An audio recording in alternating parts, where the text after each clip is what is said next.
You think you're building a legacy, but what if your second home is actually a financial trap disguised as part of the American dream? You pay the mortgage, you cover the taxes, you even daydream about appreciation. But after 30 years, you might have actually lost hundreds of thousands of dollars, if not millions of dollars, off that second home. There's a popular belief that if you buy a second home and just hold it for 30 years, maybe it appreciates 4% a year, that you come out ahead.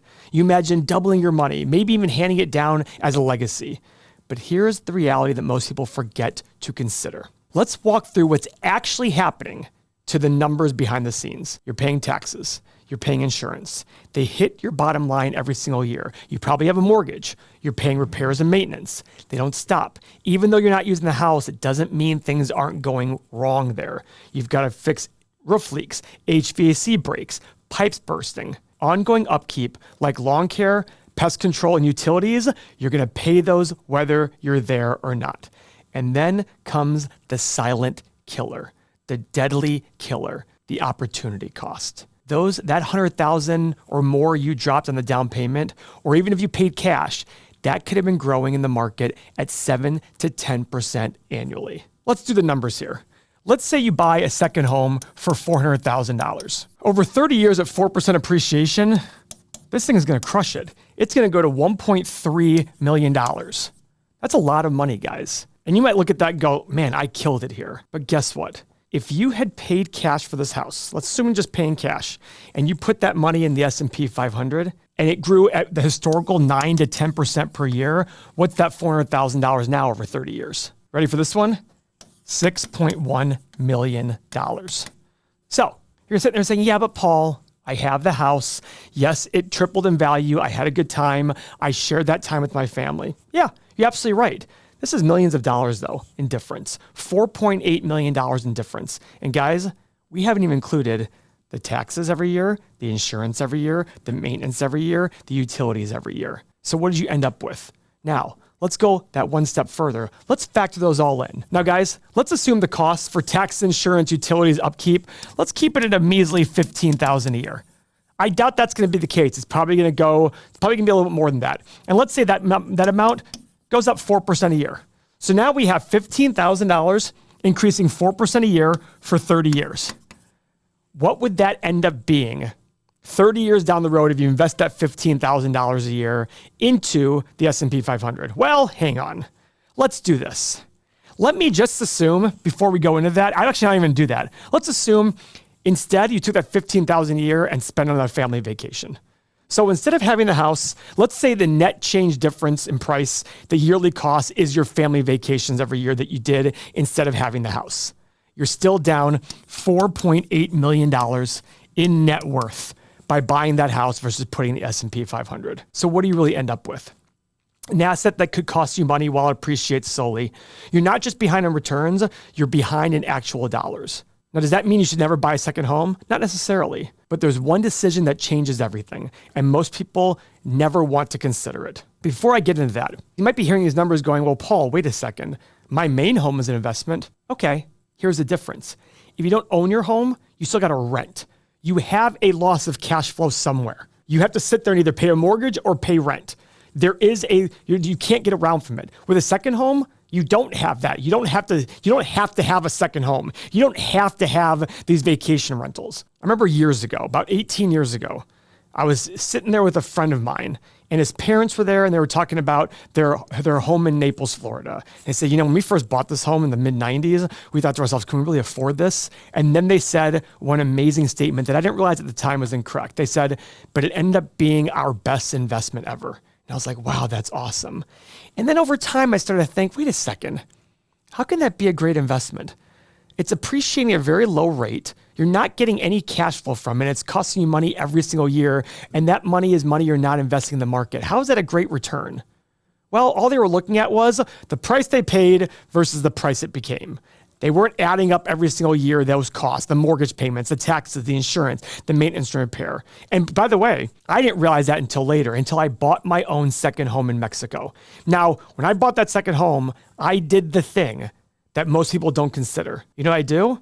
I rent it out. If you're just able to cover your yearly costs, now this $15,000 a year comes into play.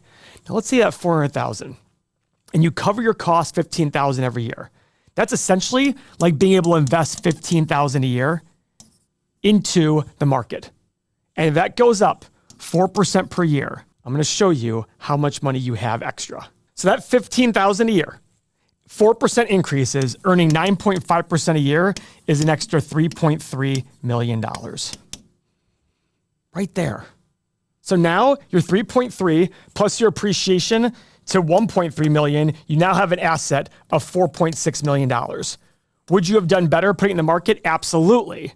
But now it's not as big a money drain. It still costs you money by covering your rent, but it's a decent return on your money then. You 11 extra money versus essentially costing you a ton of money. If your rent covers your mortgage, tax, insurance, maintenance, you've flipped the entire script. You're no longer holding on to a money pit. You're holding on to an appreciating asset that pays for itself. Guys, I'm not telling you to go rent it out 30 weeks out of the year. What I'm telling you to do is just go, okay, I have this costs. How do I cover it? Over time, you cover your mortgage and that mortgage gets paid down. Your property value grows. Your equity compounds. And you know what else? The second you start renting it out, it's an investment. You can start depreciating the asset. You will get tax benefits that could end up covering the difference there. You're not chasing big returns here. You're just not losing money every single year. And that changes everything.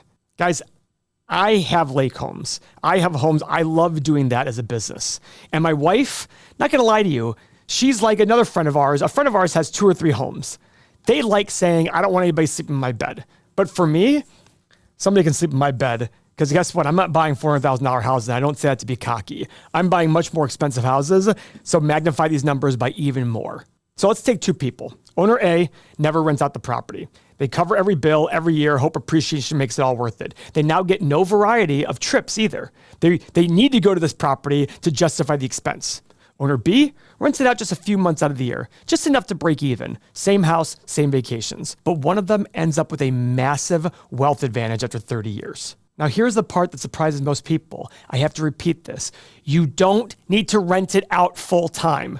Just list it on Airbnb, VRBO for a few peak weeks. Hell, on your Facebook for friends and family. Guys, we're just doing this to cover some costs. Who wants this? Charge whatever rate. You have to do the calculation. Add your cleaning fee. Screen your guests. Be selective.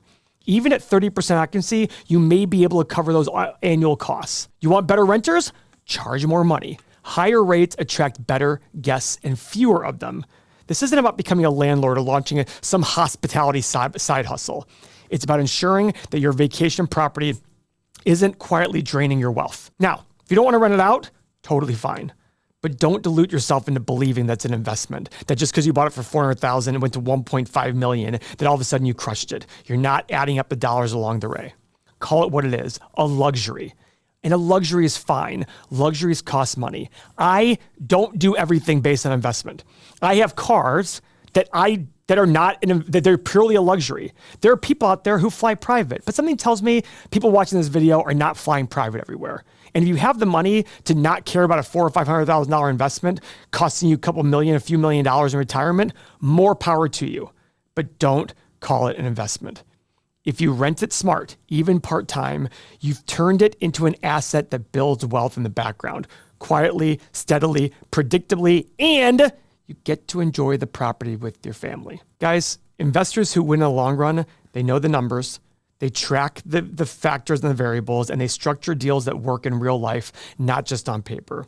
If you want to learn exactly how to analyze these deals, how to spot the traps most investors miss, and how to build a second home strategy that builds wealth, watch our full real estate breakdown video. It's linked on the screen right now. We'll show you the most overlooked numbers that separate average investors from those who scale fast. Don't buy your next second home blind. Learn the strategy and do it right. Thank you for your time.